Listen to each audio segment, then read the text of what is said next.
Hey guys, it is time for my May favorites, and again it's been a bit of a quiet month here for May, not a whole lot of new stuff going on, but I do have a few goodies I want to share with you, so let's get started. So one of the first things that I've been loving in May is the Storyline Chapters line from Heidi Swapp. And my favorite thing that I've got so far is this project pad. I'm pretty sure this is called the Planner, and I'm not sure why that is. It's just a project pad. And I love the colors and all the stickers. I'll show you, there's all sorts of more kind of solid, but they're not actually totally solid. They're kind of textured papers, and then lots of patterned papers, so they all coordinate together really nicely. And then there are sort of cut apart sheets, and then we start with the stickers. There's 3 sheets of stickers in here. These are kind of, and they're not like washi stickers, but they're sort of transparent, sort of, yeah, more transparent. They're not totally clear. And then some cardstock stickers, and it's just really lovely. But the thing I love the most about it is it is, I think, 7.5 by 9 or 9.5. I can't quite remember. Which means it fits a full page of a traveler's notebook. I know that's not exactly what its intended purpose is. Obviously, it's intended for the actual storyline chapters books, which are this big, but for me, I still love my traveler's notebooks, and finally a pad that's bigger than 6 by 8, which means I can cover a full page of a traveler's notebook. And depending on the pattern, some of these ones that are specific to going vertical don't really work, but the ones like this do. So I just love it. Awesome. I love all the patterns. This is my favorite sort of colorway of the whole collection, and the project pad is just so much fun.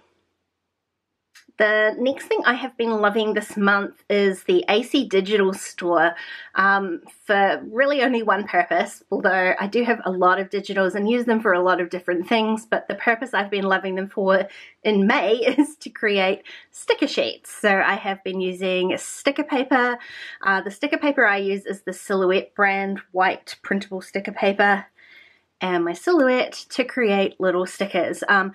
I resize all of these elements so that they fit in my Get to Work book. I am still sort of using that book more as a decorative exercise rather than necessarily a planning sort of tool at the moment. Just with, you know, everything happening in the world, there is less to plan for me. So it's more of a decorative exercise. And this is just a really fun, easy and inexpensive way to get really pretty stickers. All of my favorites are there, so I can print myself oodles and oodles of crepe paper, Maggie Holmes florals, and other pretty bits. I've been loving Heidi Swapp ranges. There's a lot. Anytime I feel the urge for something new, I grab myself some digitals from there. So perfect for stickers like this or Project Life. If you cut it out of cardstock, of course, you've got ephemera. Just a great store all around, especially for those of us looking to reduce our international shipping bills. And my last favorite this month kind of follows on from last month, I think it was. I've been loving foil lately. I think that was, you know, obvious last month. But I have found another way to adhere it. So this is mink foil. I did not use a mink for this. Something I found recommended was this E6000, I was going to say 600, I can't even read, E6000 spray adhesive. So lots of different techniques you can use for that. You can brush it on. This was sort of a spray spritz and then a few little dots and dribbles. Just really fun. I'm loving finding ways to use my foil without necessarily like the rigmarole of pulling a machine out. So this is really fun. You just sort of spritz it on and let it dry until it's tacky. If it's dry, this will not work. So there is a little bit of playing around with it to get the sort of right technique there. Obviously there's larger sort of bigger drops. They take a lot longer than this fine mist. So there is some trial and error. But it's really fun and you end up with something totally pretty. So that is another definite favorite in May, and something I would recommend if you want to get a bit more use out of your foil. Now, some of my favorite projects this month, basically all in this traveler's notebook. I just have been really enjoying, I guess, challenges and techniques for using things that you already have. So I've been doing a lot of stash kits, and this isn't necessarily exclusive to May because I've been doing it for a lot of this year.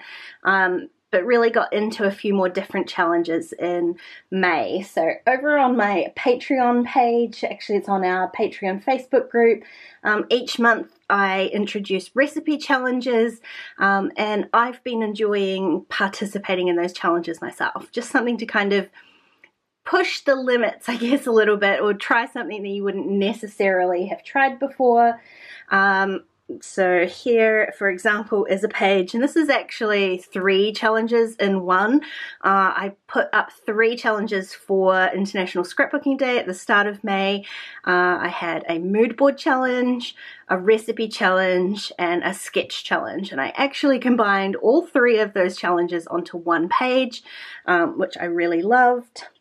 This is a page from a stash kit that I put together, and the sort of leftovers from that kit, I did a few pages with it, but the leftovers from that kit is what I'm going to work with for my week in the life. This was just another little hidden journaling exercise. Oh, you're getting a free flip through here. This was from a digital kit to celebrate 1 year over on Patreon. I gave all of my patrons a free digital kit, so I did a page with that. Here's my storyline chapters page again. Really love that. Really love that collection for traveler's notebooks. I've almost filled up this this whole book here. And this was just another page where I literally just pulled out my scrap bin and started punching and created this whole background.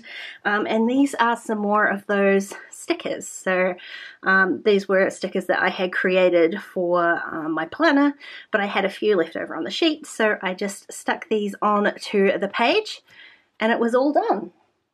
Now, a little inspiration that I wanted to share with you, which has really been fun this May, is Tina from Life Love Paper and her YouTube channel. She has some really beautiful videos up there. They're incredibly well made.